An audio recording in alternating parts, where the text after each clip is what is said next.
Hello, good afternoon, everyone. Hello, nice to meet you again in Obrolan Heritage. Hello, hello Hello. Estrella, hello Mas Adit, Mas Punto, Mbak Ria, Mbak Nadia, and the others attendees. Okay, thank you for all attendees for coming to these discussions, namely Obrolan Heritage or Heritage Talk in 14 editions. Let me introduce myself. My name is Abi, who will be the host in these sessions.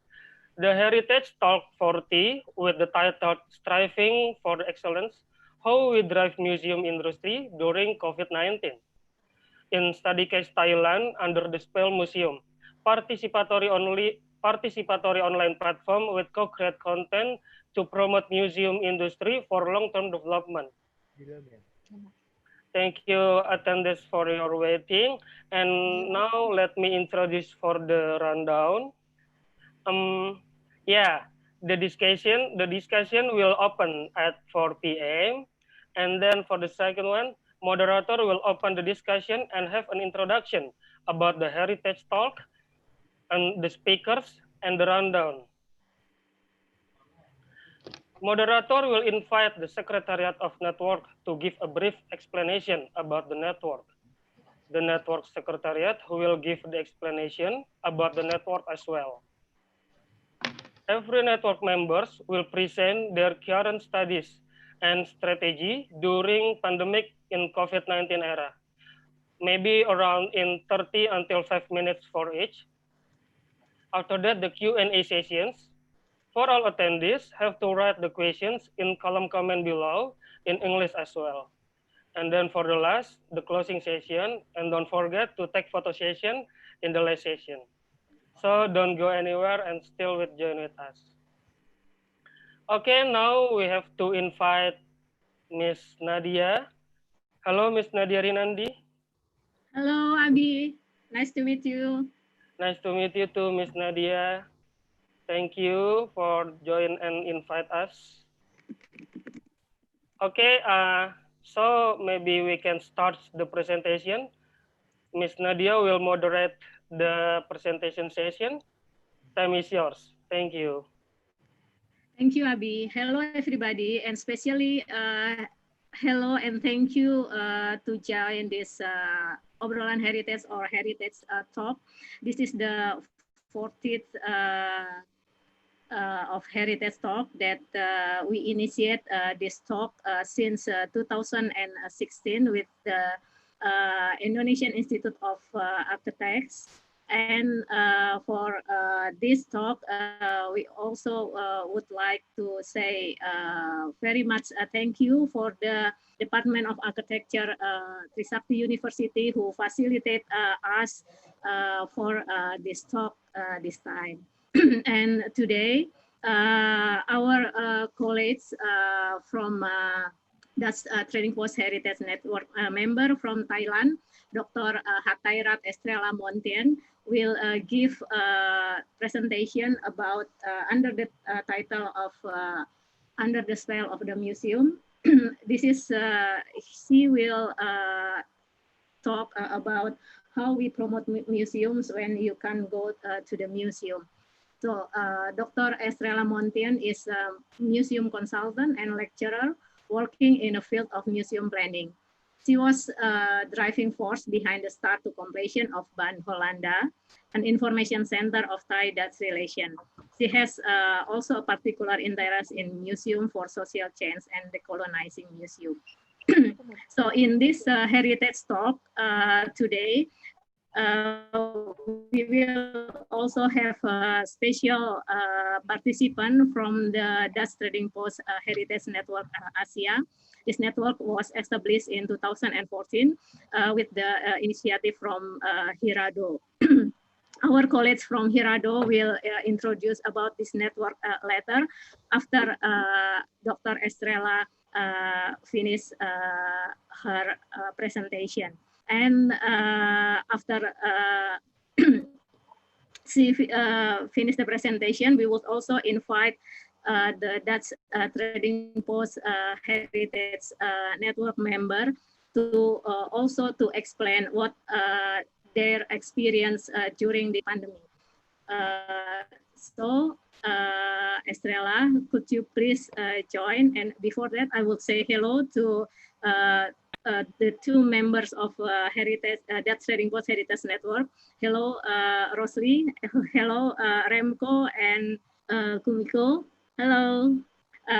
Thank you for joining and for everybody. Please let me give this to Estrella. So please, Estrella. Okay. Hello, everyone. How are you guys doing? So good to be online again, and I hope everyone's are doing well. And Nadia, could you please share the slide? Uh-huh. Let's dive into it. Today, I'm gonna tell you about the project that I've been working on during this COVID-19. First of all, let me introduce myself. Once again, my name is Dr. Hathairat Estella Muntian. I am a museum consultant. My work, as most of you know me, is from my work at Ban Hollanda, which is the historical information center about Thai-Dutch relation in Thailand.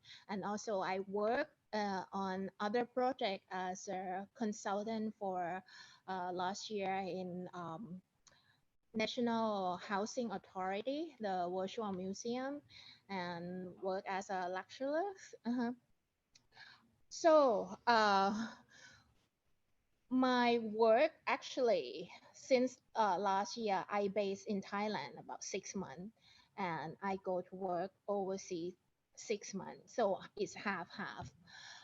Since not COVID-19 hit Thailand uh, around January last, I remember myself start to staying home, adopt a staying home policy since February, at the end of February, because I have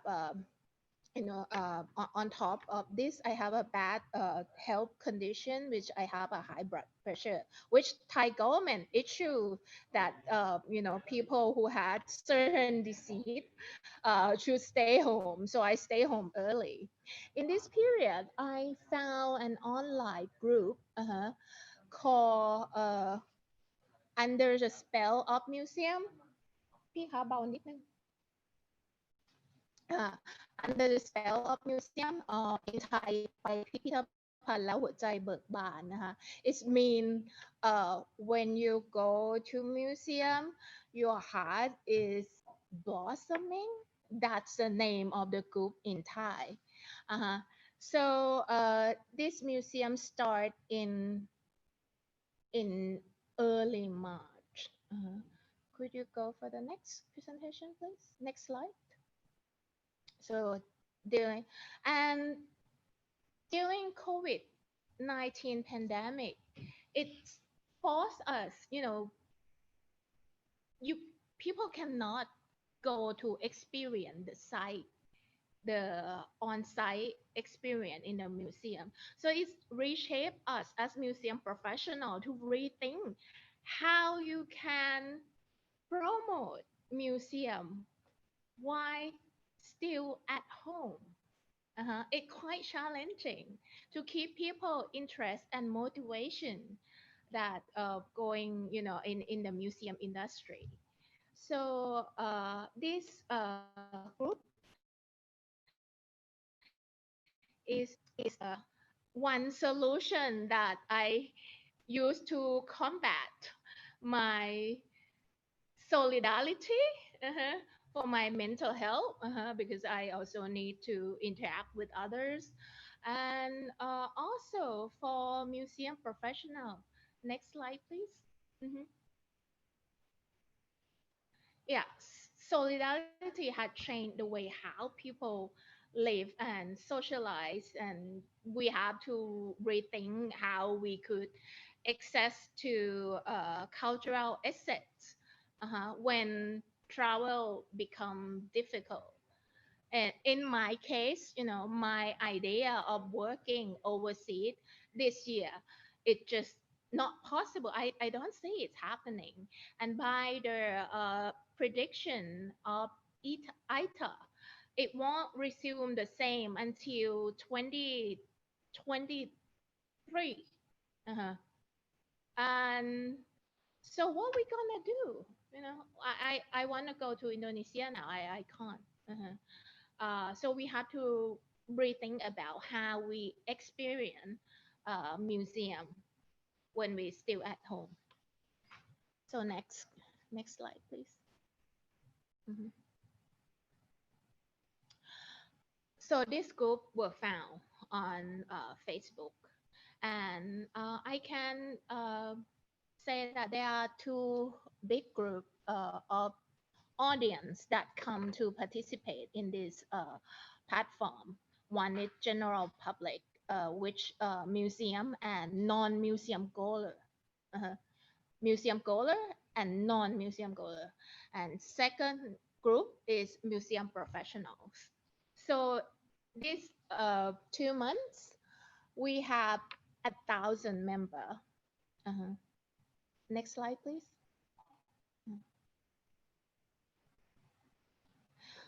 So my goal is to promote the museum industry for long-term development. I will elaborate how this Facebook group can promote in a long term on museum industry in a later on. Okay, next. Mhm. So my objective to do this group is, first, I want to create a high quality online community for museum lover, let's say that. Both museum professional and people who love going to museum, and so they can access to the site and enjoy a meaningful story of each other, and can also see museum and cultural heritage across the world. Because in this group, there's not only Thai museum that people put their story, but also if you participate, you will see uh, almost every country now. Like we have seen Latvia, museum in Latvia, in Italy, in Mexico, and all sort of all type of museum and all different country.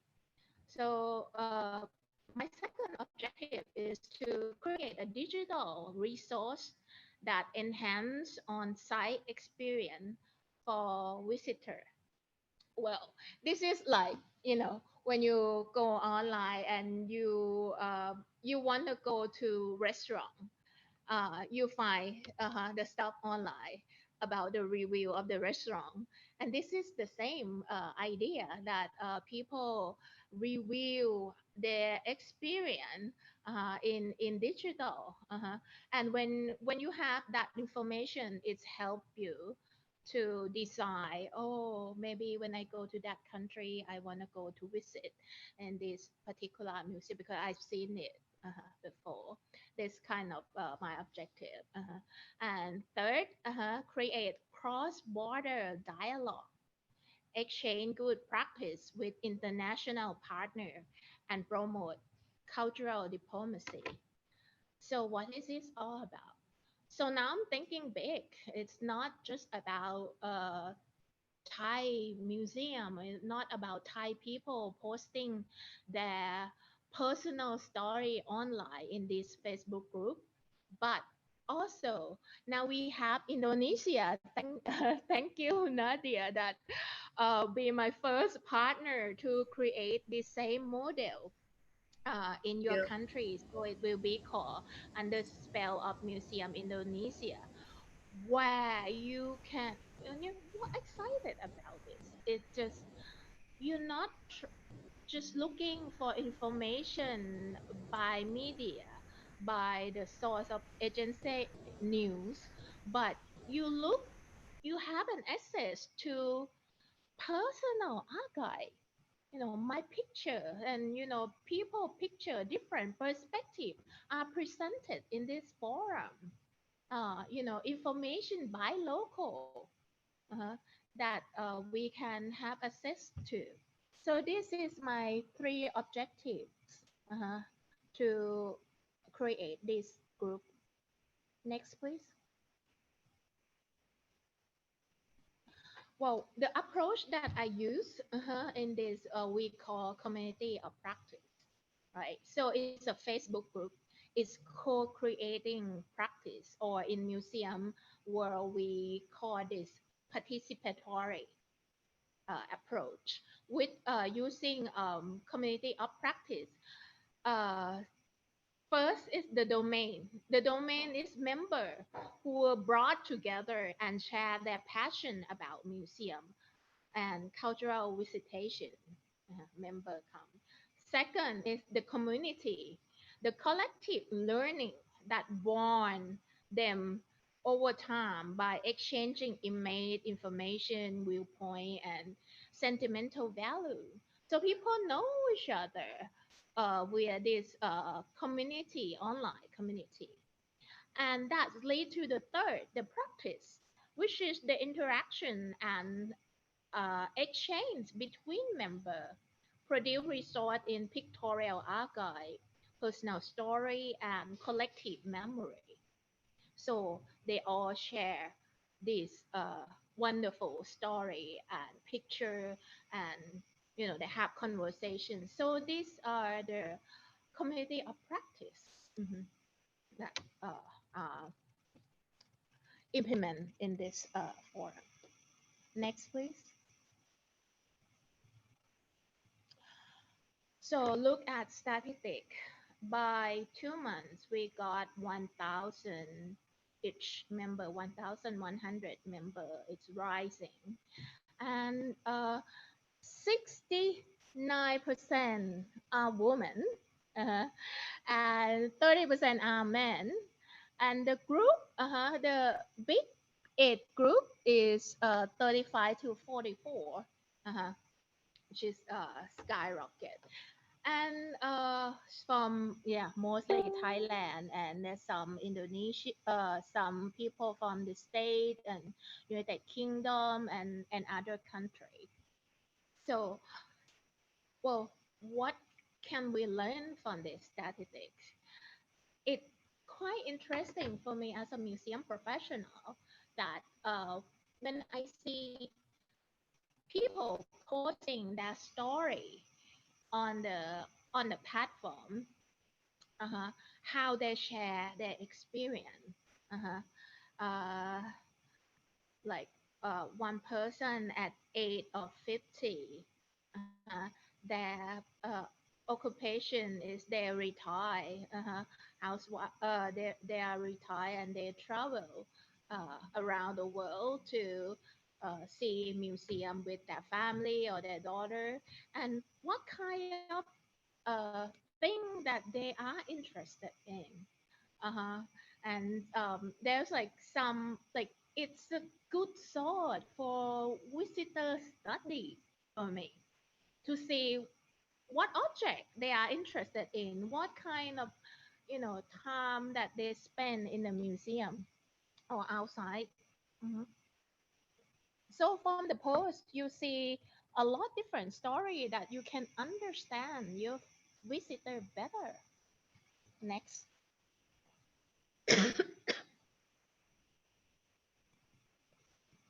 So these are the posts that people post about: exhibition review, museum review, UNESCO heritage site, their fabric object, and display, travel story, also shop, souvenir, cafe, and I also sorry, post the idea of museum activism, which is um, the thing that I want to implement in Thailand.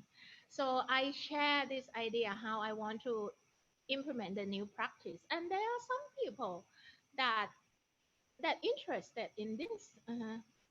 Also, museum planning, finance, science, virtual communication,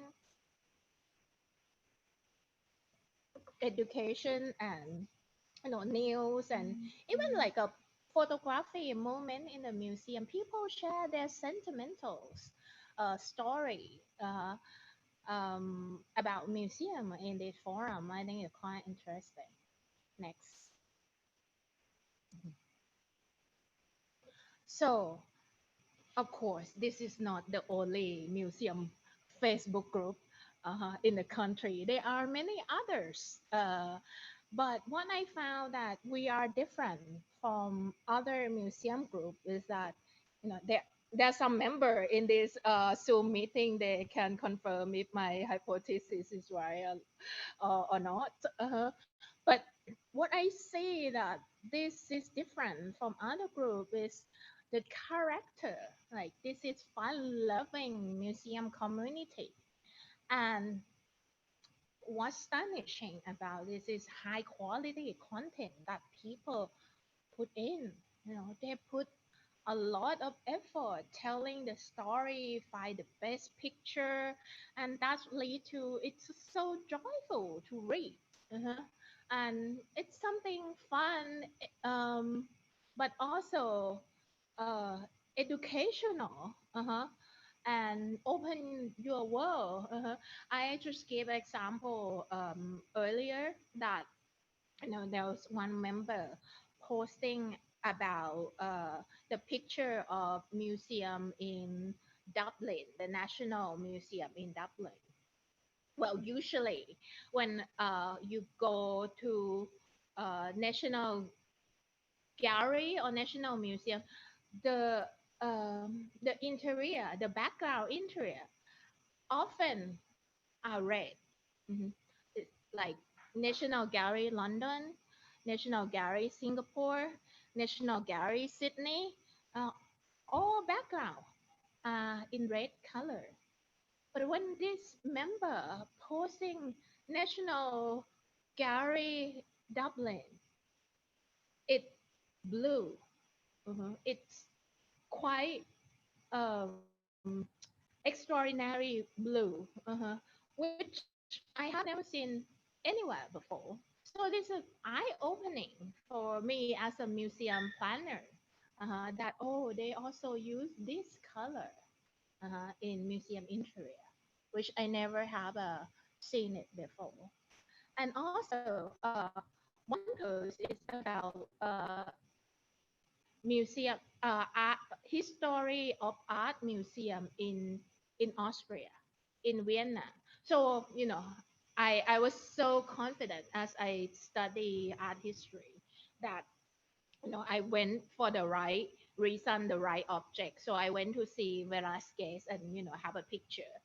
uh But when a member posting the object, uh I think it was the Apollo, God, and which like to keep salt and pepper, some sort of that thing. And he said this is the thing, and people don't really know about that being kept in this museum. I was so overwhelmed by this because I went to that museum, but I had an eye on something else. But actually, there were other things. So people contribution had been had had opened my eyes personally and professionally. So it's also like different perspective. What important to them and what important to me, and now I learned something new. Uh-huh.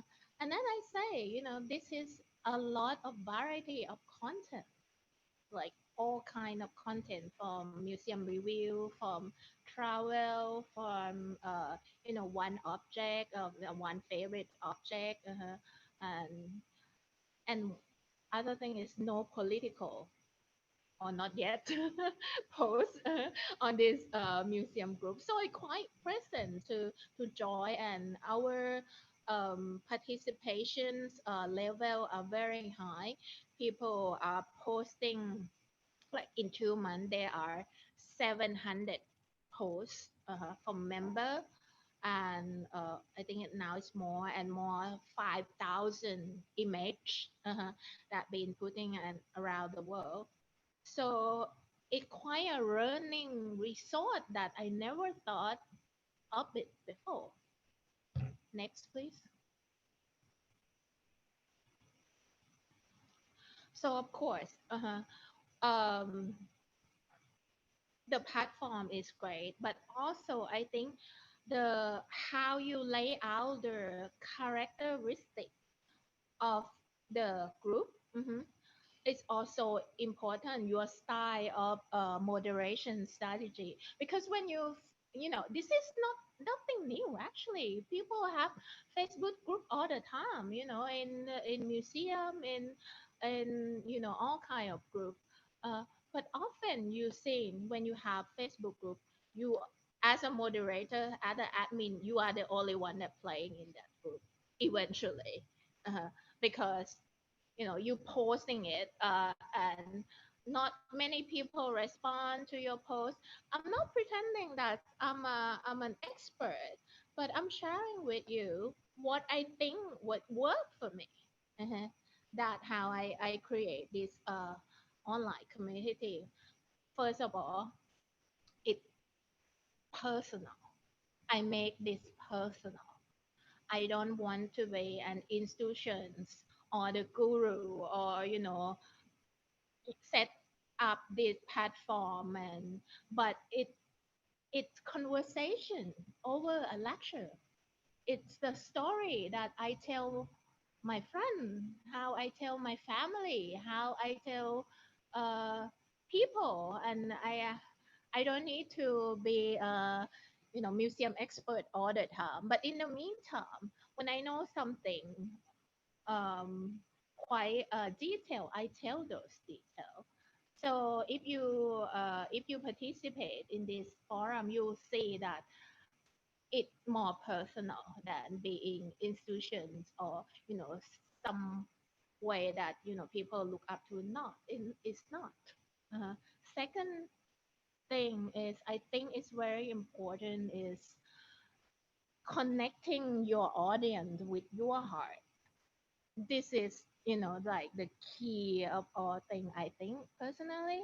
Because when you do things with your passion, when you do things that you enjoy, it's different, it sounds different.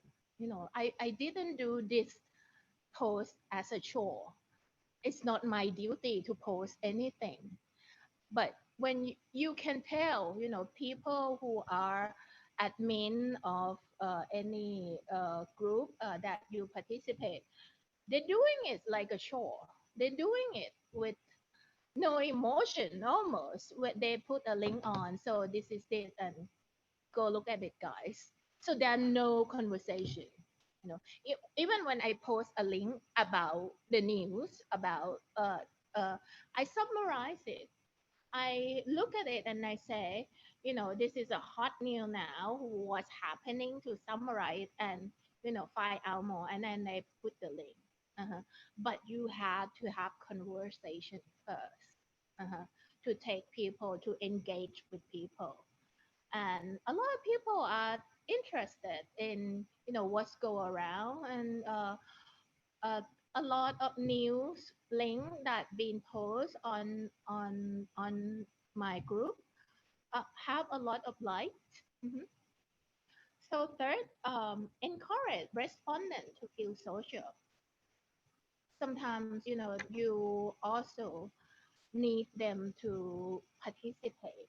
You're throwing a open question like, what's your favorite top 10 favorite museum, or the last one I put on, like, if you can travel now, the three museum that you want to go now is what, you know things like that, to encourage them to respond, to feel social, to have this place as you know that they belong to, having any kind of conversation. And I think it's very important that you have daily posts, that you post every day, not like a show. I post like sometimes 3 or 4 posts a day, but we limit it to 5 posts a day by member because if everyone posting, then 5, 10, it's so overwhelming, so people cannot really follow. So now we limit like 5 posts a day for people. So mostly people like post like 1 or 2. Me, I post 3 or 4.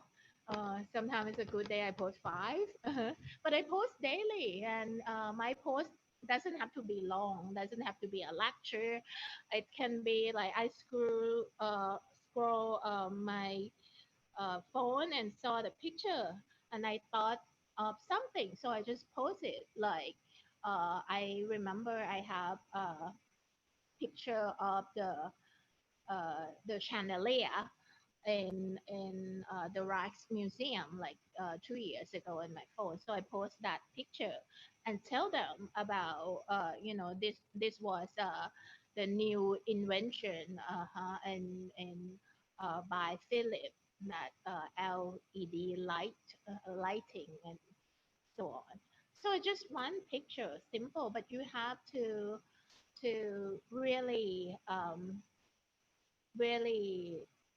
driving, doing it, and doing it with passion. And I also host monthly competition. It just, because I was so overwhelmed by the level of engagement that people contribute. So I want to give something back to them. And so I went to tailor make. I asked my graphic designer friend, thank you again for Fayen Studio to support me on this. So she designed a logo, and I went to the tailor and make a canvas bag, and host a competition on the International Museum Day, that people share their favorite museum. Over 2 days, there were 30 posts and 30 quality posts about their favorite museum. And only 5 people got the prize. And second month, I host another competition for the T-shirt. I miss going to museum with you. So this I make it special for people to, and I host another competition this month. Next month is more exciting because I have people join me in giving away uh, their gift. Mhm. I have RCB River City Gallery gift tickets to Van Gogh exhibition. Van Gogh, digital exhibition, because next month on the July 29 is commemoration 130 years uh, when God passed away. So I thought we would do something special. So I found I bought a teacup that paint of by the painting of Van Gogh, like 4 set of teacup, very beautiful. And my friend giving who own a coffee roaster will make a special blend for this. And another friend who have a business in Dutch biscuit, she also will give away her stuff with together and ticket to see this show. So it's a co-creating community. Uh-huh. This is a long it's a journey that start to unfold, and I quite enjoy it and see a lot of people join me in. Uh, so that's monthly competition. Another strategy that I use, sometimes you just get blocked from, don't know what to post. I'm not social media specialist. Someday I wake up, I have no idea. So I use social media calendar, mhm, which have idea lay down in each day that what I can post today. You write them down. if there are those for sale, and if you want me, I can send you those. There's a trick, or certain open question or posting about certain things. So that could help you to drive the this platform. Okay, next please.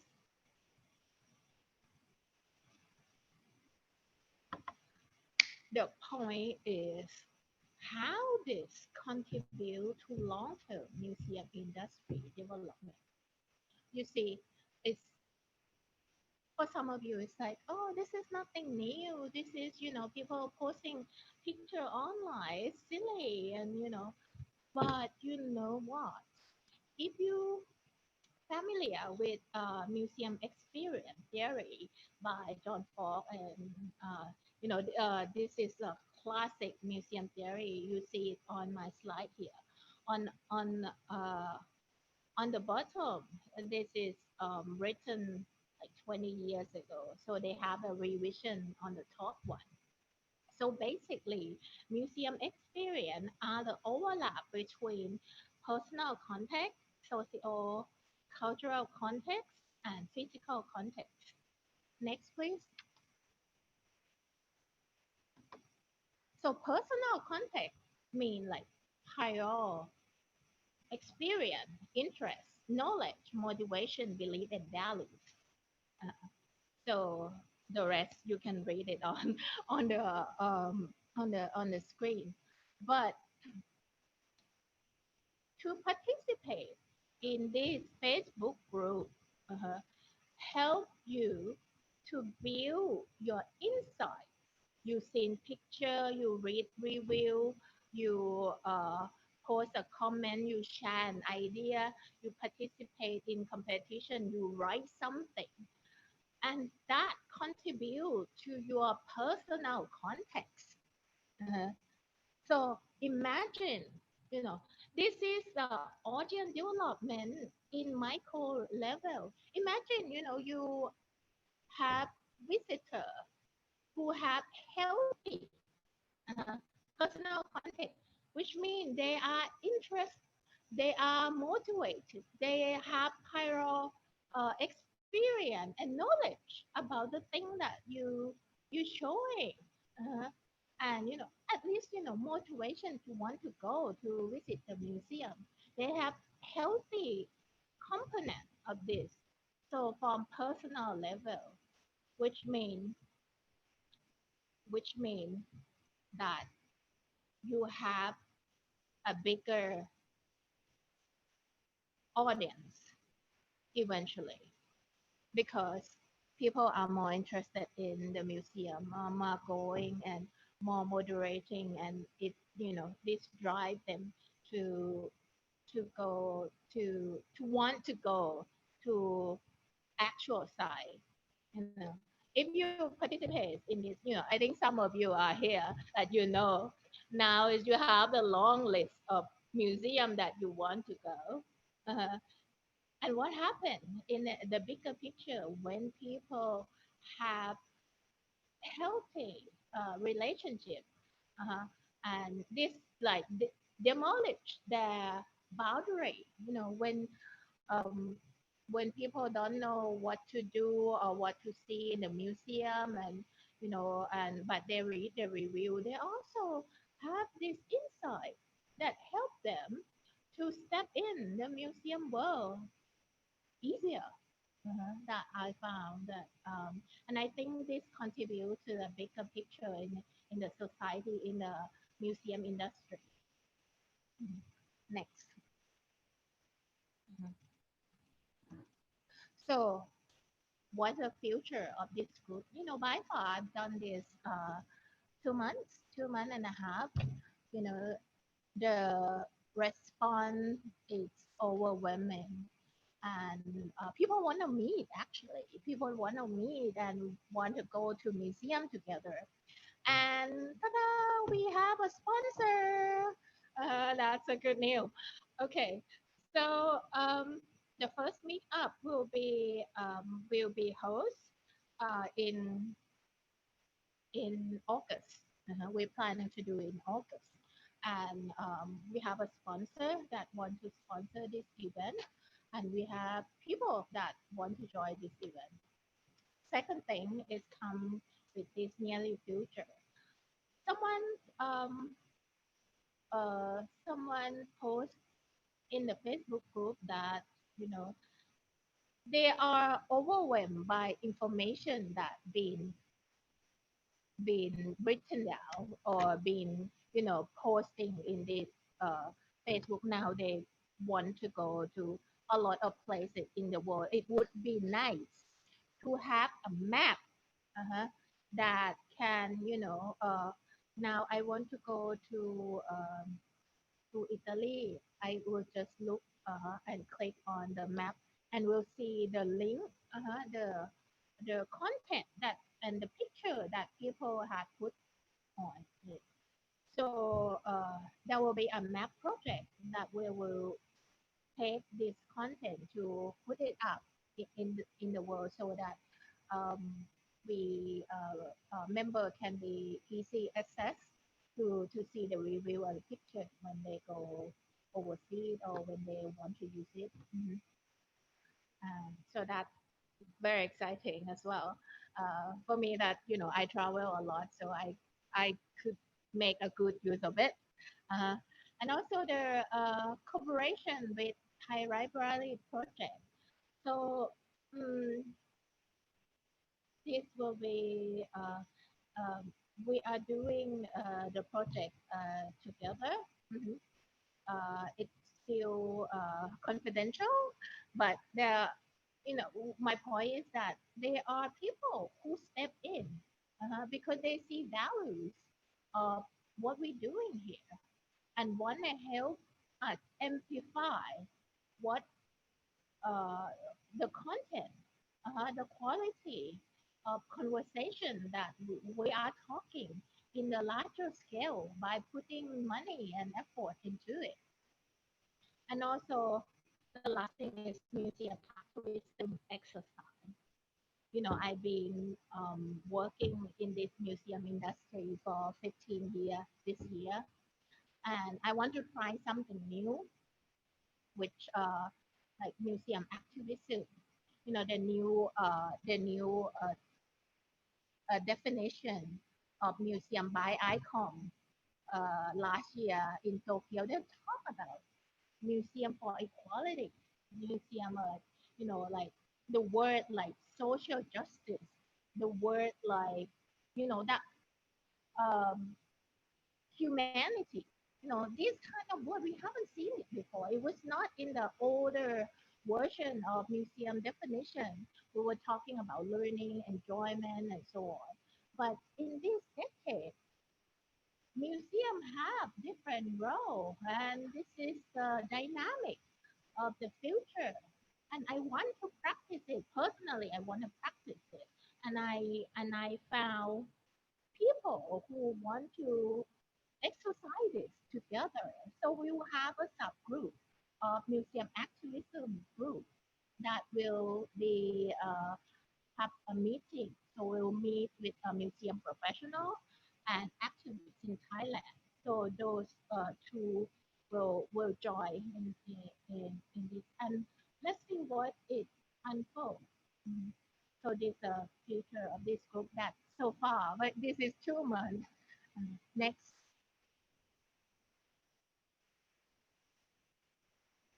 So for those who are my friends in that trading post heritage network, what are in it for you?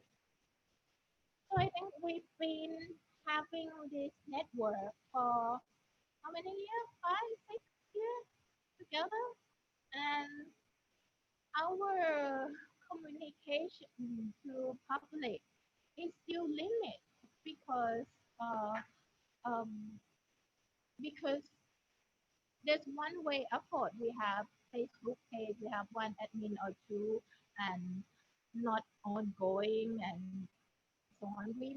We might, if you set up this group under your member or your country, so we can re-strategize how we communicate our work to public.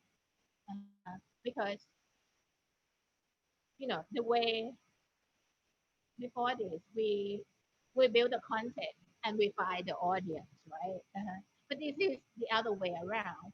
We build audience at large, everyone, and we put our content.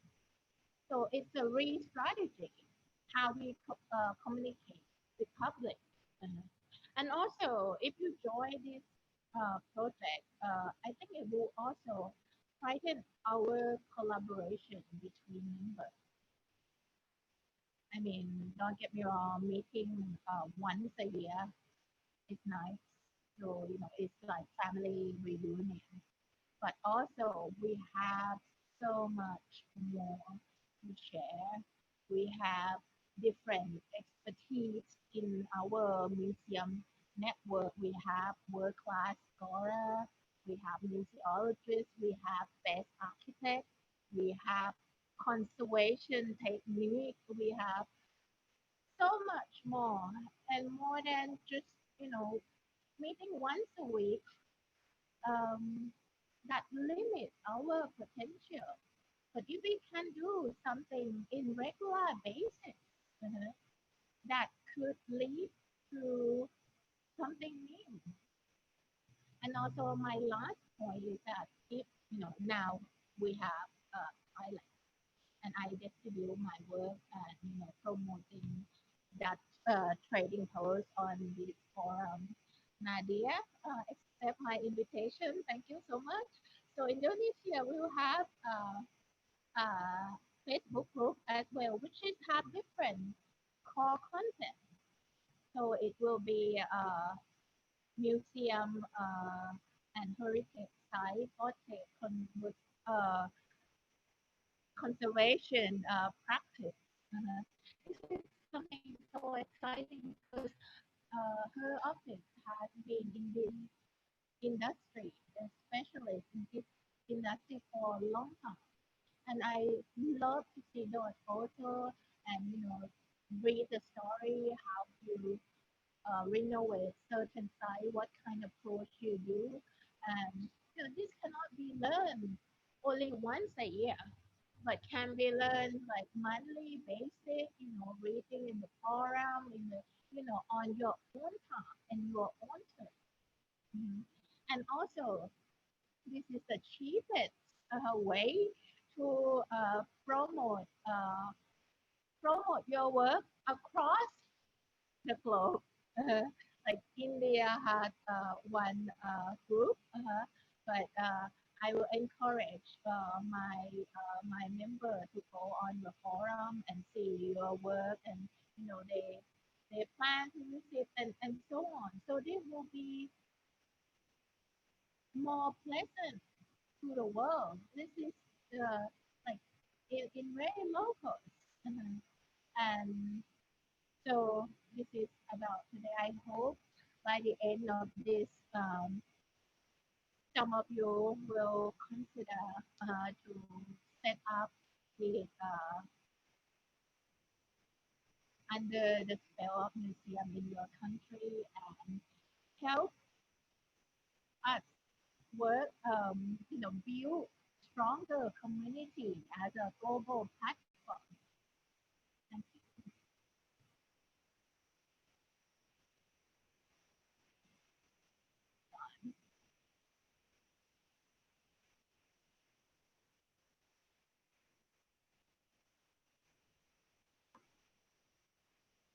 Okay, done. Okay. Um, Thank you, Estrella, for your very nice and interesting presentation. And we are very motivated to join and to adapt this program in Indonesia. So maybe I can explain a bit what our institution had done. So since we are not working in a museum industry, but we are very willing to adapt this program in Indonesia. And we also have kind of database about the heritage building in Indonesia. So we adjust this under the spell of the museum into heritage building and heritage district. So we already launched in Instagram. It's called Forts and Beyond, because our institution had inventory of the forts and fortification in Indonesia in 2007 and 2010. So we have kind of a big database about the forts in Indonesia. So we use that database to create this program. But we will start posting kind of article or photos and everything about the forts starting in next month in July. So for the all participants, maybe you are still have questioning about the Dutch Trading Post Heritage Network. So I would like to invite our colleagues from Hirado Dutch Trading Post as an the institution who initiates this network in 2014.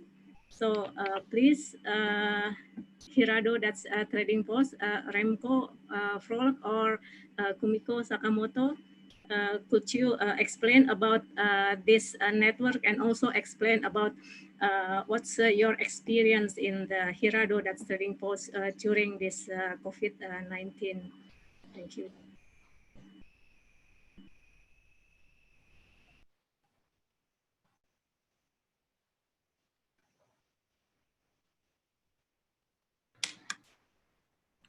Okay, thank you, Nadia, for the introduction, and thank you, Estrella, for your very interesting talk. Very happy to be part of the lecture or talk today. First of all, as you requested, Nadia, let me briefly explain a little bit about the Dutch Trading Post Heritage Network.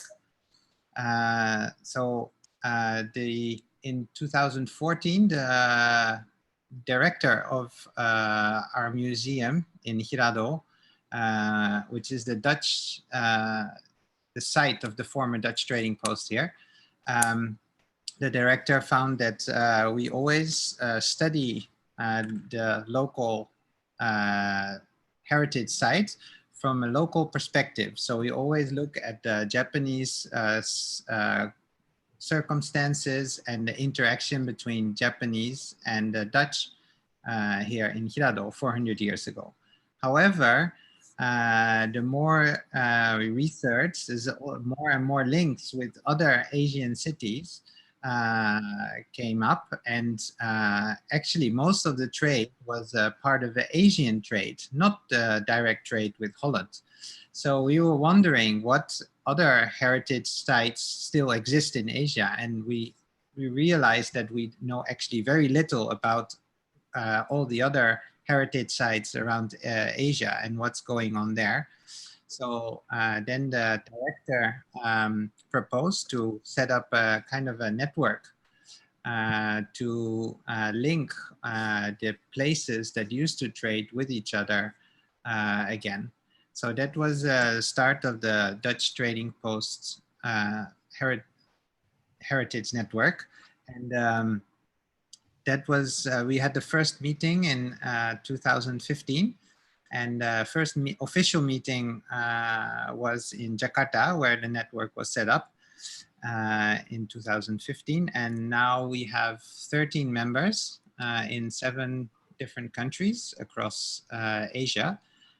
So India, Sri Lanka, Indonesia, Malaysia, Thailand, Taiwan, and Japan.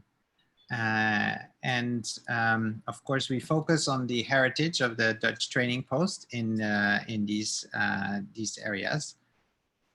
The goal of the network, maybe I can show, can I share my screen? Is that okay? Yes, okay, you can share your screen. Okay.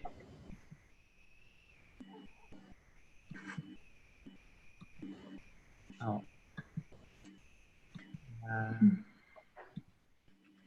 I'm just waiting for the... Yes. Okay. Yes, you can try. Yes, can you see? Oh, Okay. Yes. yeah, I just wanted to show the website that we have. So this is the website of the Dutch Training Post Heritage Network. So basically at the moment we have three main aims. And the first one is to share knowledge and encourage research between our different members. So that's the main aim. That's why we come together once a year to share our experience and our knowledge about all the different training posts. And then I would like to stress that this is very important. It's a local initiative. So not initiative by Dutch government or from a Dutch perspective, but we think it's important that local heritage, even though it's maybe related to Dutch trade, is owned by the local community. So local, there's a lot of knowledge in the local communities and local specialists. And so our aim is to share and knowledge first on the between the member cities in Asia. And then second one is initiate and promote exchange on different levels. So cultural, economic, educational, and personal. And then the third one is increase awareness about VOC history as well, just to get people more aware of what kind of heritage sites are still around and what the links between our cities were. I think this is important that I think a lot of the relations that the cities had with each other are kind of lost and not so well known. So it's our aim to create a bit more awareness about this. So we haven't added the Indian member on this map yet, but these are the locations of the various trading posts. And if you look at our website, you can also find more information about our members and what is still visible of the heritage sites today. So that was a quick overview of what the network does. Should I continue with how the corona epidemic has affected our museum? Yes, please. Okay. So yeah, the coronavirus reached Japan a little later in April 11th. The kind of like not a full lockdown, but some emergency situation was called in Japan. And therefore the museum here also had to close. So our museum was closed from April 11th till May 24th. After that, we were only open for local visitors, only from the Nagasaki area until June 19th. So we just reopened for public just about 2 weeks ago. It's been quite hard for the museum. There's very little visitors. So in April, we were down 95%. And then in May, because they're only open for local people, we had a reduction in visitors of 99%. So only 1% of normal amount of visitors. Yeah, so we have to take some measures to first, of course, for safety of our customers. So when they enter the museum, they have to write down the contact details. So if anything happens, we can contact them and say that maybe there have been confirmation of cases. But here on Hirado is a small island in Nagasaki Prefecture. We have not had any confirmed cases of corona. So we feel it's quite safe, but of course, when people come from other places, you never know. So we write down the details, and then people have to wear masks. So we took them off now, but we have to wear masks in the museum, also visitors, otherwise they can enter, and also, of course, hand spray, this kind of thing. And we stopped with the, usually we have like games in the museum and all like hands-on exhibition, but we had to close all that because it's too much risk on infection. And also we don't provide any guiding anymore. Usually when we have tour groups, we can guide them around, and that gives a much more value to the museum and the way they perceive the exhibits, but we cannot do that anymore. So yeah, that's quite hard for the museum, not financially able to keep this up for a long time. So things we did during the pandemic is when the museum was closed, we started posting online content on Instagram of the different exhibits. So because people cannot come anymore, so then we posted a picture and then explanation. So it's kind of like online museum. And that was received quite well. We got a lot of likes and feedback on the content. And now we also decided to start with a YouTube channel just today.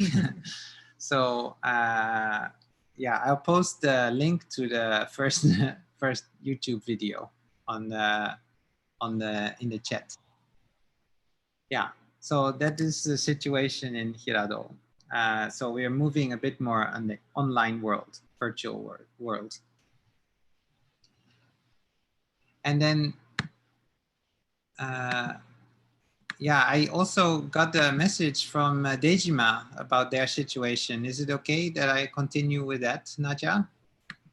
Okay, since Dejima couldn't join this afternoon, so I think it will be better if you can read that message from Dejima, so we can know the situation also in Dejima. Yeah. Okay, so so they are, of course, same situation in Japan. So Dejima and Hirado are about 2 hours away from each other, and they have a bit more of a larger site and quite a lot of visitors always. But they also had to close down from April 10th. They closed down. And even before that, they already stopped hands-on exhibitions and also volunteer guides. There's a lot of volunteer guides that also some in like uniform, like period dress to interact with people, but they had to stop all that kind of thing because of the risk of infection. And now they have a lot of safety measures in place. So they opened again on May 3rd, sorry, on June the 1st, they reopened again. And then they decided to make it free for local people. So local people can, until September, they can come to Dejima for free. Just so that create a chance for local people to discover their own heritage and at least get some people coming to the site, because they were down 90%. They had in June to the first 3 weeks, they had 2,400 visitors. That's 90% down. And then they have a lot of like safety measures in the site. So you have to have a medical check, not a temperature check when you go in, and you have to wash your hands and wear mask, and also staff wear mask. And then they have stickers everywhere saying don't touch exhibits and this kind of thing. So and they announce hourly saying how you should cough and make sure people keep the distance, this kind of announcement. So yeah, those are the measures they're taking in Dejima, but also quite a big drop in tourists. Yeah. Can I ask a question? Not yet, Estrella, could you please hold on a second, because I will invite Rosli from Malacca to talk, to explain about the situation in Malacca. And after Rosli, I will invite Nausat from Muziris Heritage, and Maulana Ibrahim from Ternate Heritage Society. So please, Rosli, your time is only 3 minutes, so please explain it in a very clear and fast. Thank you.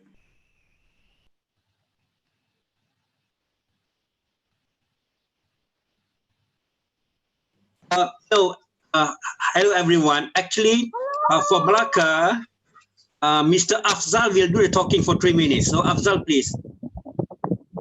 Afzal, yes.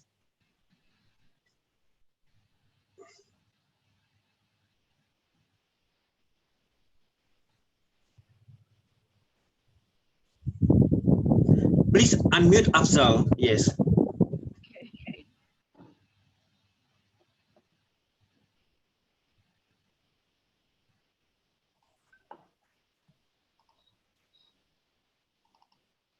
Hello, can everybody hear me? All right. Okay, just a very quick update on the situation in Malaysia regarding the COVID-19 and how the impacts towards the cultural heritage. In particular, we have our what we call as restrictive movement since 18th of March, I think so, if I'm not mistaken. And the government of Malaysia has been doing a very quite effective in the sense of how they want to control it, where they have like every 2 weeks they will give an update on the policy from the government. How does the movement of the people and how can they react towards the situation? So every 2 weeks we will have an update, and there's a daily update in the television and also radio, talking about all this, updating on all what is government is doing. So in the sense of cultural heritage itself, in terms of museum, that sort of thing, it falls under a few of the items that cannot be used or opened during that particular period of time, especially for the at least for the first 2 period of the time, which is about 2 months. And during that time, I would say almost tourism is brought to the knees, and including the museum activities as well. So yeah, in terms of on our part right now, as mentioned just now by Dr. Estrella, is like the Museum Department of Malaysia also introduced what we call as virtual tourist guiding as well through Facebook, which is, I found it very interesting. But it would be very nicer for, like, I mean, youngsters like us, I would say I'm a little bit young, if we can have this online experience in a PS4 game, PlayStation game, because we have like GT4, what's not, isn't it? So this experience can be transferred into a game platform.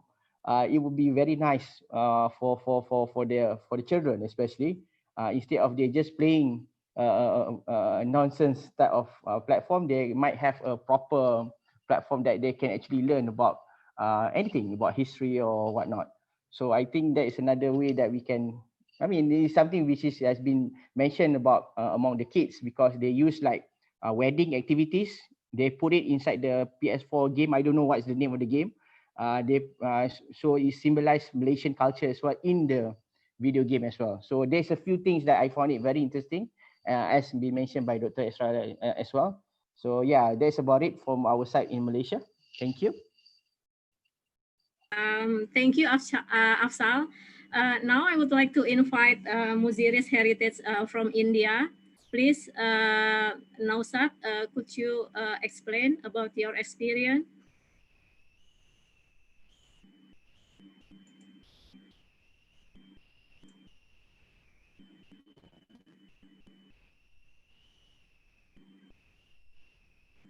Hello, Noshat.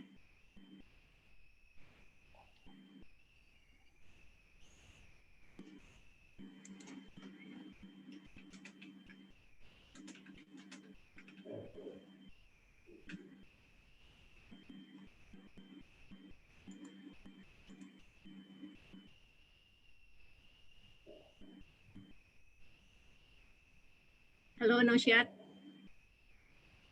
Or if Noshat is not ready yet, I would like to invite Maulana Ibrahim from Ternate Heritage Society to explain what's the situation in Ternate. Maulana.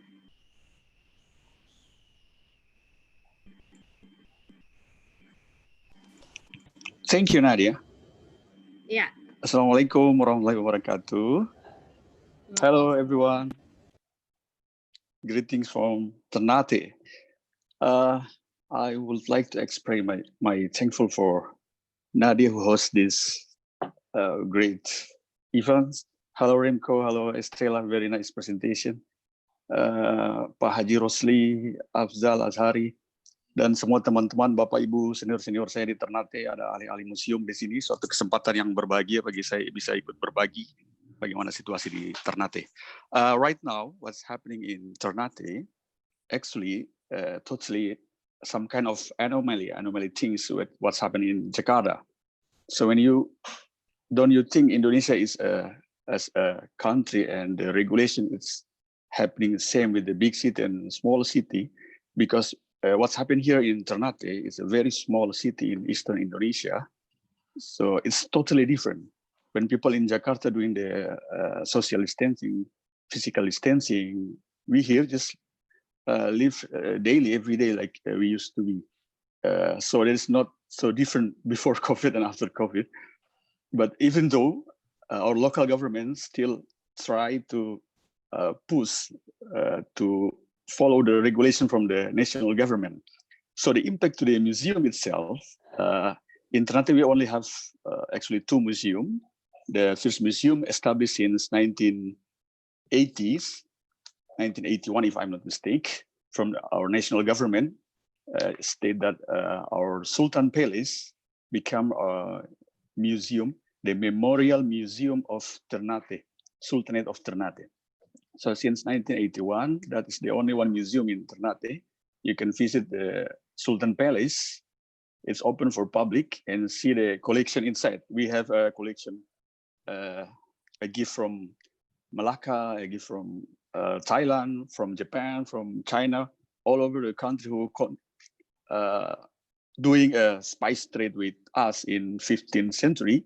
Even before that, we have already contact with the Arabic nation and Chinese and Malay people. So we still have the collection from that nation still keep in the Sultanate Palace or also a museum. Some of our academic or our experience when we visit the museum is like a living museum, because when you go to the Sultanate Palace or the museum, you can still see the tradition. Every week we have 3 traditions from the servants of the Sultanate to practice, to maintain the heritage of the Sultanate. So at least there is a weekly activity in the museum by the Sultanate servants 3 times every week. So when you visit Ternate, the best time to camp or fly or landing in Ternate is in Sunday, Wednesday, and Thursday, because in the 3 days you can see the local tradition to prepare the flower for the ancestry of the Sultanate. So it starts from 9 in the morning until in the evening. So there is several process of tradition still happening until nowadays. Rather than there is a COVID-19 or something, blah, blah, that ritual still happening inside the Sultan Palace. And people can come to the palace and see that. There's no forbidden or something to go to the museum here, especially in the Sultan Palace. So for me, it's very unique, the situation happening in in Ternate. Not because of very low impact, Estrella. In our province, last week, we have been recorded as the #1 province of the death number of the people who caused by COVID-19. Last week, can you imagine? They make a ratio between the people who positive with COVID and the death of the number. And North Maluku become one of the high ranking in all Indonesia. So even for me, it's kind of like a crazy thing in situation like now. It's unpredictable. But the Sultanate Palace is still open. They still open. They still serve. And the other museum, we have the Spice Museum, of course. But before COVID or last year, they're not open yet for public. Even though this museum already have what do you call a special acknowledgement by our national government as a museum that's very friendly for the community. So because every young community can use that museum to doing their daily or weekly activity, and that's activities stopped during the COVID-19. So we still follow the procedure in the other museum, the Spice Museum. So the Spice Museum already closed. But what happened? The young generation, they make so many activities based on the community with live streaming. The mostly live streaming we use here is by Instagram, because there's so many young generation who during the activity of the community here. So you can visit our Instagram at Ternate Heritage to see what are we doing during this pandemic. So we're still doing activity by online, by live streaming and discussion like this. Last week, we have a discussion about Fort Oranye and what's happened to the conservation process in the fort and also in the museum inside the fort. Maybe I think that's enough. It's already almost 5 minutes, Nadia. Thank you. Terima kasih semuanya. Salam dari Ternate. Thank you, Maulana. So now we have from India, what will be explained. So please, Naushat. Okay.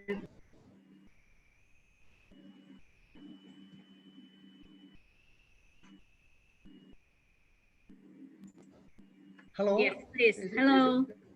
Am I audible? Yes, we already hear you. Yeah. Very good afternoon. In Kerala, we are still fighting with COVID. All our monuments are still closed.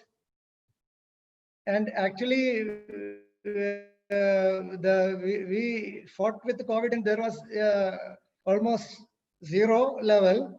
But people from outside Kerala and outside India coming to Kerala, because many of the people are working outside India and outside Kerala, they are coming back to Kerala with COVID.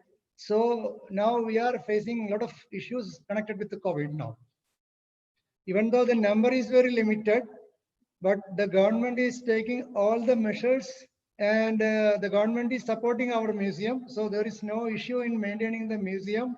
Our employees are all working, but we are not allowing any public or anybody to visit our museum.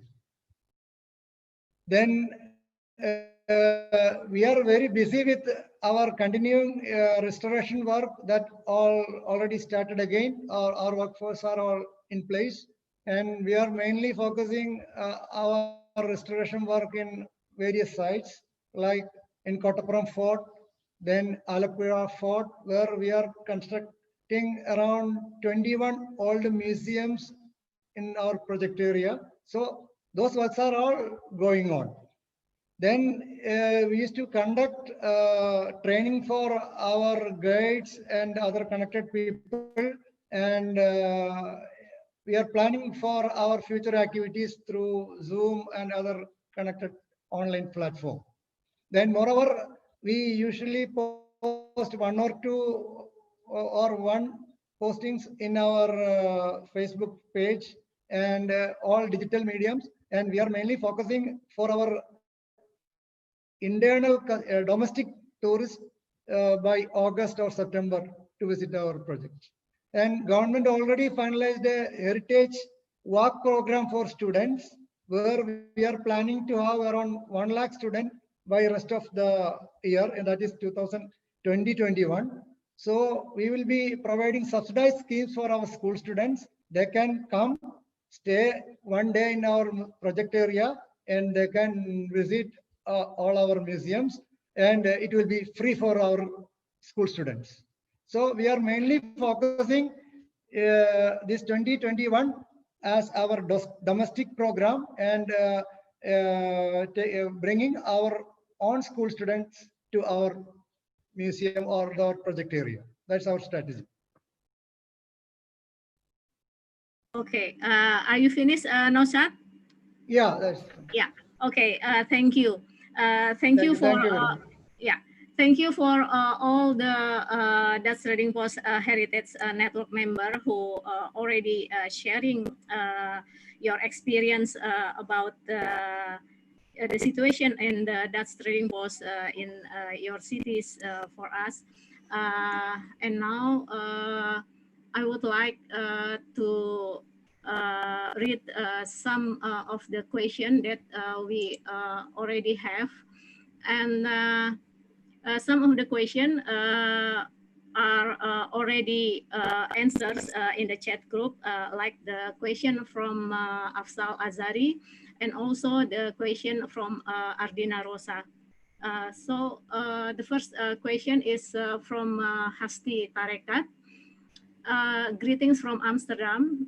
Congratulations, Estrella. For friends in Indonesia and Asia, what else virtual museum programs in your area?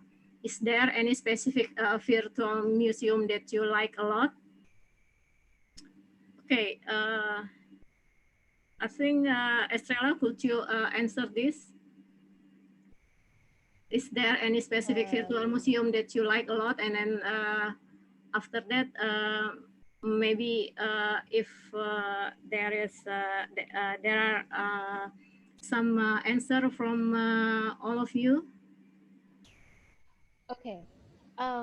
What I find was interesting during COVID-19 periods is that how we use a virtual museum. It's not like, you know, a lot of major museum in Europe or in America have this program already exists, and it's always there. But because we are forced to be at home, so we use more online platform. And in Thailand, there's a phenomenal how people become so creative by making an online program. Some who love Dali, artist lover who use the virtual museum to make a Facebook Live event to guide other people. And I think this is phenomenal. We never seen such a virtual museum being used this way before. And a lot of people, there's like thousands of people like watching virtual tour together online. Mhm. So I never seen it, but they are ongoing program from one of the Facebook page in Thailand called self contour or something like that. And they just every week they guide people in a different virtual museum around the world, and using their friend or network or expertise to talk about it, and just sit so everyone at home can start using this in a new way. So that phenomenal here. Okay, thank you, Estrella. So I think to answer Hasti's question, now because of this pandemic situation, almost every museum in Asia now is going online, or at least they can share their collection using online platform. And maybe if I may, I would like to inform that since 2017, we also launched a virtual architecture museum. So it's in the website www.arsitekturindonesia.org. So please check that. We try to collect the database of the architecture in Indonesia after the independence, and we try to show to the public with some narration, some stories, so that we can found this as a virtual museum. So we will move to the other question from Angeline Basuki. This question is for you, Estrella.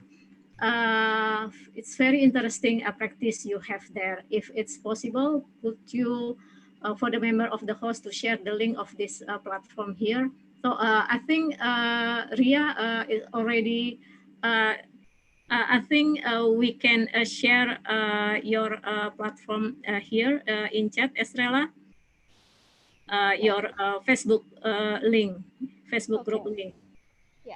Yeah, so we will share it here, Angeline. And the third question is from Nadia Victorica. Thank you for the great presentation. I'd like to ask, how do you personally respond to the advancement of technology, digitalization, and virtual innovation in relation to the future of museum industry? What strategies should be prepared in capturing the opportunity, especially for countries in Southeast Asia? So this is quite a long question, Stella. So let's break it down. So first question is, how do I personally, what? Let me read it. Personally respond to the advancement of technology, digitalization, and virtual innovation in relation to the future of the museum industry. Well, before COVID-19, I would have answered it differently. But since now the pandemic, things change. For a digitalized exhibit, now we have to really think, can we, like, do people feel safe to put the touch screen? Right. The interactive, information that been, used before in the museum, are people willing to participate? So that, the first challenge that come up. And there are, uh, so like I say, there are few other options that been explored, like the virtual museum, how you use it uh, to promoting your museum industry, or connecting to people. So, like for example, I mentioned the guided tour online, and today I present the active Facebook group and co-create platform. And I think there's a, like, much more to explore in this category of digital experience, and just be creative. Yeah. Okay, could you answer the second question from Nadia Victorica? What strategies should be prepared in capturing the opportunity, especially for countries in Southeast Asia? Oh, like I say, now we have a different condition. We have different struggle by pandemic, and but there are also some opportunity if we see it. People are forced to be online more than usual. hmm Like eventually I plan to put my work online in a couple years. Now, uh, now I am forced to do it to work online mostly because traveling overseas is not yet safe or available. So to keep up with opportunity, I still think that we can also find or tailor experience or solution for people and use this opportunity that people come online a lot more than before uh, to explore and maximize that potential.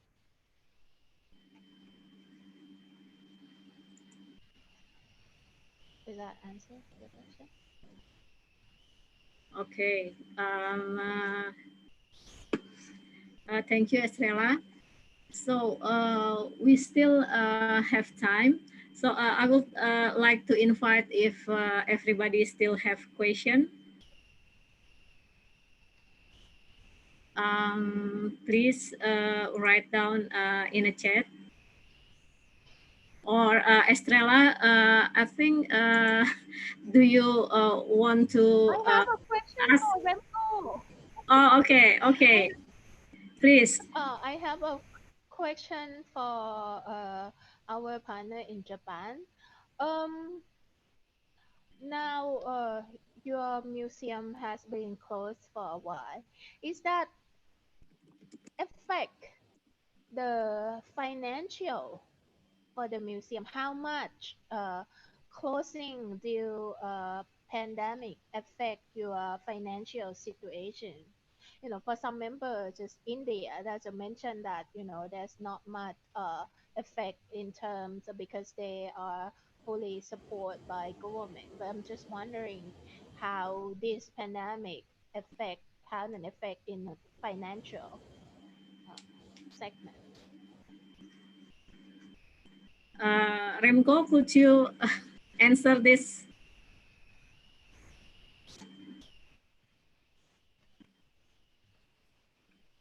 Okay. Yeah. Thank you for the question, Estrella. The Japanese government has put a lot of money towards businesses to help them with the crisis. However, because our museum foundation is a private foundation and we run 2 museums, so we have the Hirado Dutch Trading Post as well as the Matsuda Museum. We can only get one subsidy for one museum. So for the Dutch Trading Post, we get no subsidy whatsoever from the government. So we have to somehow survive. Now, I think we are gonna talk with the local government to see if they can have some subsidy program for us, because we were down 99%.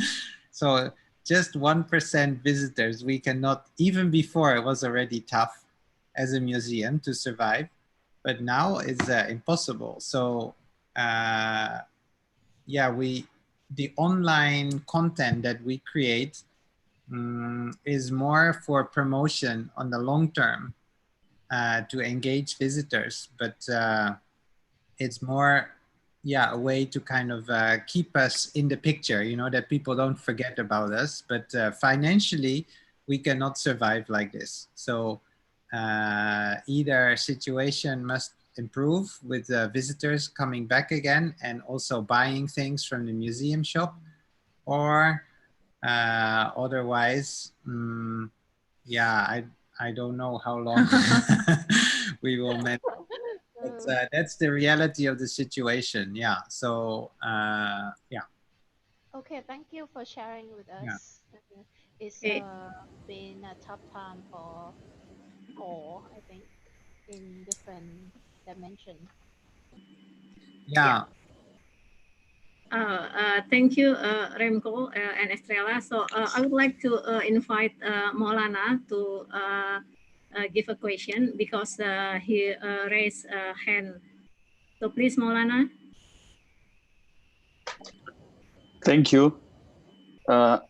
Actually, it's not a kind of question, but a suggestion for all of us who come to this meeting to support each other. I know that in this room, there's so many experts in museum. So I'm not an expert in museum. My background is architectural. So I study and research about urban heritage.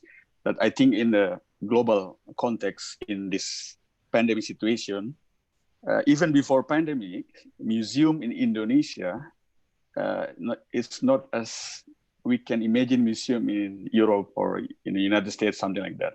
So what's happening when the pandemic coming, it's totally collapsed. The budgeting, the financial, all stop, and because it's all focused in the pandemic. For the Ministry of Education and Culture, they all focus in the education aspect because children have to study from home.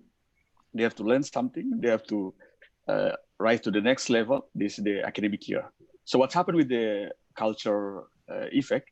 We here in this room, we can organize more activities, connect each other. For example, as Stella already doing the online and virtual museum in Thailand, or Pak Haji Rusli doing in Malacca, and Remco wanna doing in Hirado. Why don't we connect each other to get more viewer, more connect something like that? So we don't do it. It's small way small, but connected each other. Why? Because 500 or 700 years ago, our ancestors are already doing that by the route of the spice. They doing by boat. They come to visit each other for 3 or 22 months. Can you imagine? The Spanish came to Tidore. It takes time 22 months. We are here in this room, only need a second to meet each other like this. Why we don't doing something more like than they do in the past? So this is our opportunity. This pandemic gives us our opportunity to doing something better for the museum future. This is the time to show to the public, this is museum, what's happened to the museum. In the other side, it's happened in the zoo, for example. This pandemic gives us an open perspective what's happening in the zoo, in Indonesia especially. So we can see what's happening, what's going on in the animal in the pandemic situation. Why don't we do that in museum? I know the Museum of Bank Indonesia, Jakarta Museum, something like they're already doing, but it's still one by one. Why don't we connect each other, make it's a weekly event or something like it's more powerful for us here. Terima kasih banyak. Thank you so much. Thank you, Maulana. Is there any participant who wants to ask something? So I think the comment from Maulana is very interesting and very important that we should connect it during the situation and hope after this situation.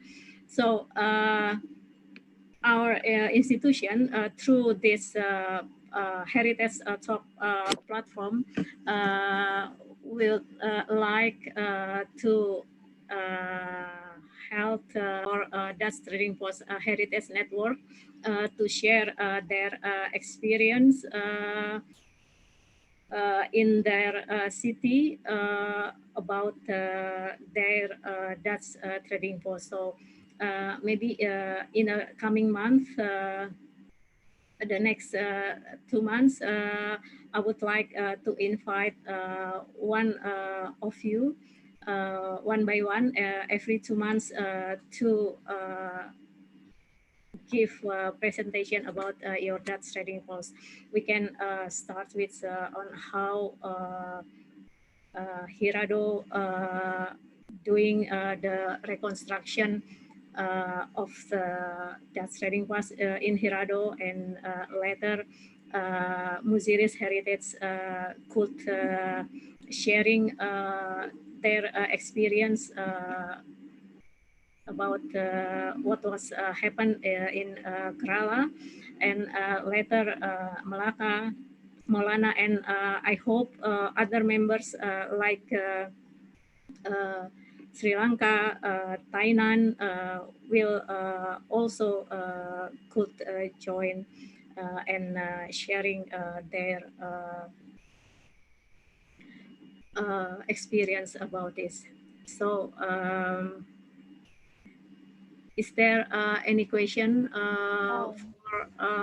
Oh yeah, Estrella, please. Okay. On top of this, as we always want to collaboration project online or offline, just the note to my members that I haven't forgot that some of you have asked me to host a workshop, especially mostly in Malaysia. I haven't forgot our conversation, and so I'm putting together a course. I'm not sure yet it will be online, but as soon as we can start traveling normally, uh, this will also be available to host a workshop in your country. I'm thinking of doing with your request in Malaysia, and perhaps Nadia want to have this training as well for storytelling workshop in Indonesia. So just to mention that. Okay. Is there anybody wants to comment or raise question?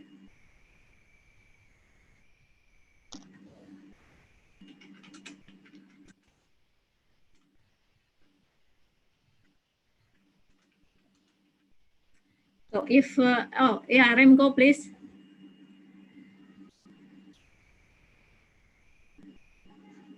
So please could you unmute?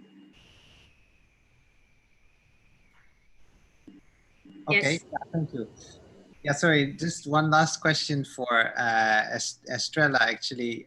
I wonder, do you have any information about Baan Hollanda or the Dutch trading posts in Ayutthaya? How are they? I know that not directly Yes, involved, but um, how are they doing? Are they closed down, or are they opening again, or do you have any updates about the museum there? okay. The update about the site in Ayutthaya, which I went to visit twice after during the pandemic, the museum, the Thai government put the policy to close a lot of museum, and they just recently reopened. And I went to Ban Hollanda as soon as they opened. They are doing great. Actually, there's a lot of people that coming to visit because also some of the museum site in the same area were not yet open, but they were first open the first week that the government allow. So and there were a lot of people, but of course there are some regulation that they had to follow. They had for museum site here, people need to uh, to test the temperature before, and use the alcohol, like wash your hand and sign on the paper, or use the QR code to sign in the museum. So if something happens or someone get infected, they can track. The government can track the route and inform other people to watch out, or to keep a social distance from their family. But by far, it have not happened yet. The situation in Thailand is quite interesting. We had no case for 29 days in a row. So like no COVID-19 in the country for 29 days, almost a month. So life get back to normal, almost. So the 1st of July, there will be, the government had put um, restriction like to this is the last state of restriction. By July 1st, pub will be open.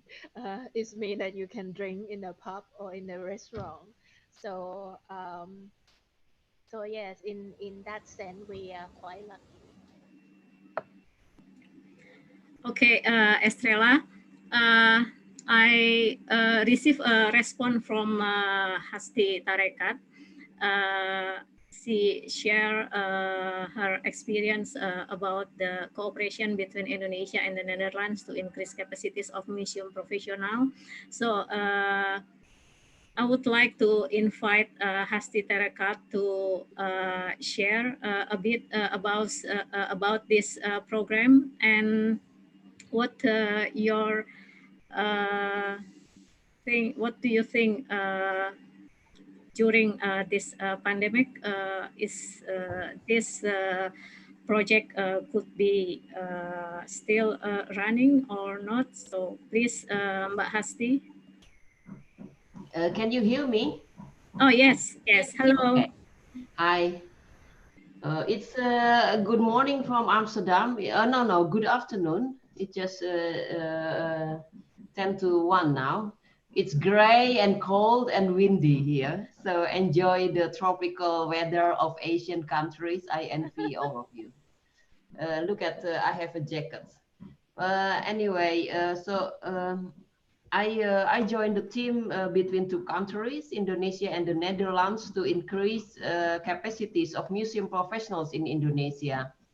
And it's been going on since 2018. And then this year, we should organize 2 more trainings, but because of the pandemic, we have to postpone. And in Netherlands, the pandemic is now getting, well, the pandemic, the victims are less, and the situation is getting better. So we start to get back to try to get back to normal. But in the museum world, is the virtual museums really take over the physical visits to the museum. So. And in Indonesia also, the former participants of the trainings are very active. I think some of them also joined these discussions. I noticed from the chats and from the list of the participants. So it's very good. Like Pak Cahaya from Malang, he's very active in the museum in the East Java in Indonesia. And I think our museum friends in Indonesia also try to use digital facilities.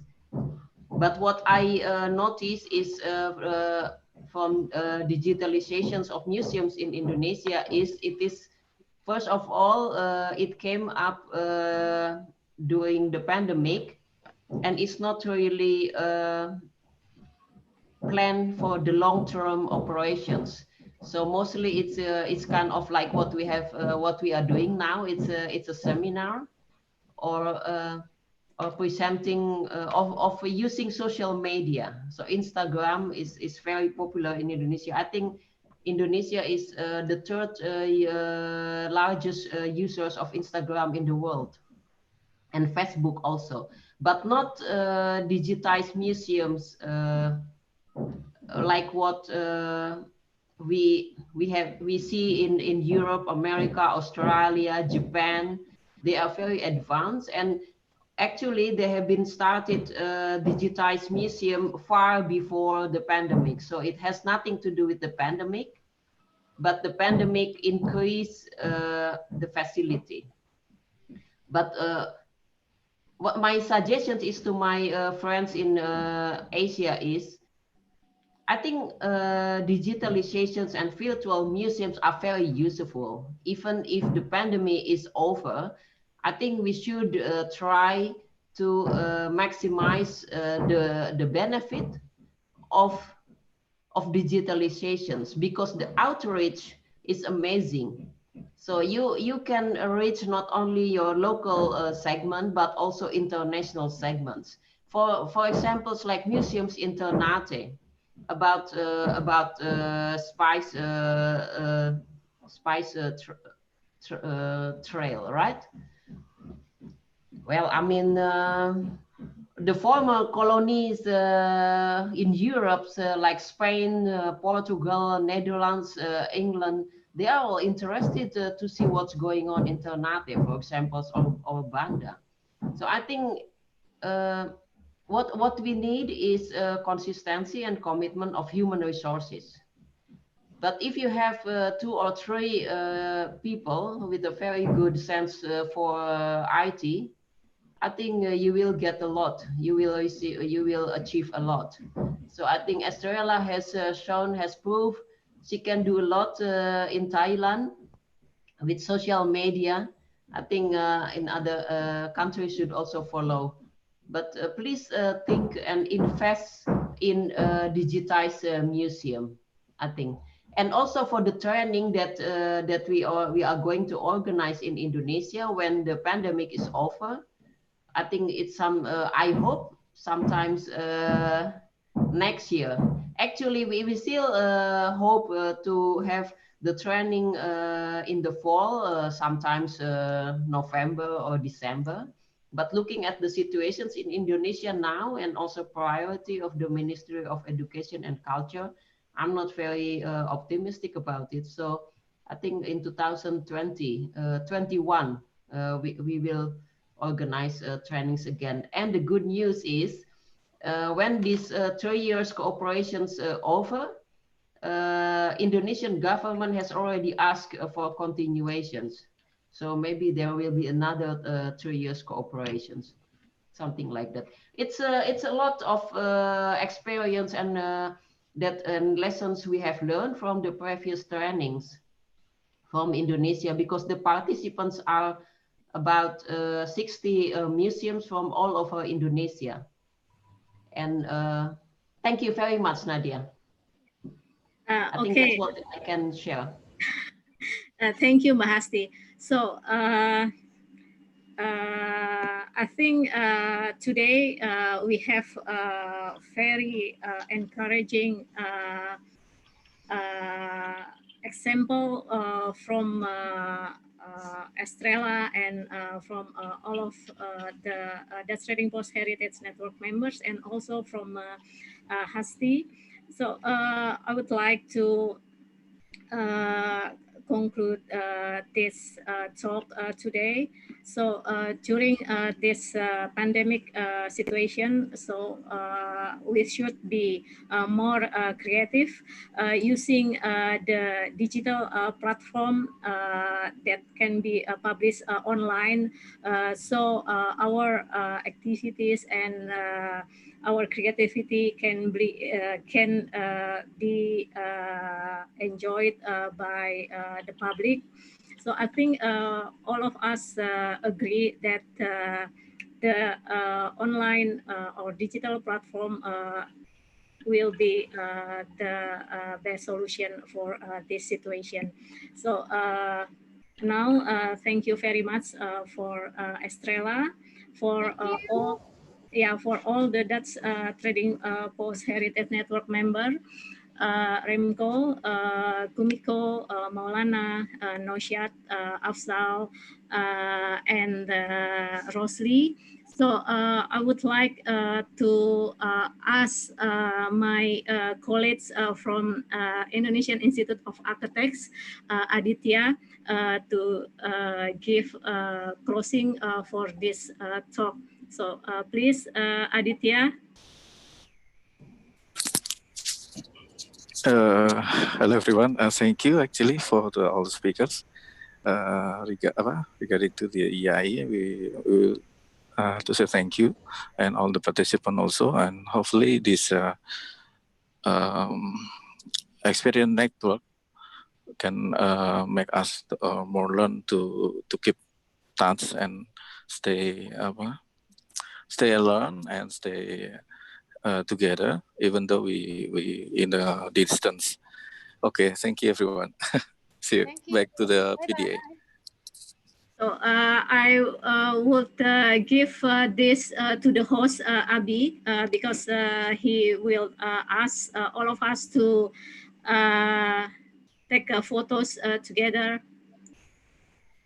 Okay, thank you, Miss Estrella, Mr. Remco, Mr. Maulana, Mr. Rosli, Mr. Afjal. Thank you so much, and for all the attendees, yeah, for the sharing. So we know the current station about the museum in your region as well. Very interesting story. So we can learn and support each other, right? Yeah, once again, big applause, and thank you so much for all the panelists. Okay, maybe this is for the last session, the mandatory sessions. Maybe we can turn on the photograph. Maybe we can turn on our video for the last photo sessions for all attendees as well. Okay, nice. Okay, so everybody has already. Okay, I will check it. 1, 2, 3. Okay, once more. Okay, make it fun. Yeah. Okay, 1, 2, and 3. Thank you. Perfect. Okay, guys. See you. See you. Bye. Thank you. Bye. Thank Bye. you. Thank you. Thank you. See you all in the next Obrolan Heritage or Heritage Talk. Halo Mas Afzal. Hei.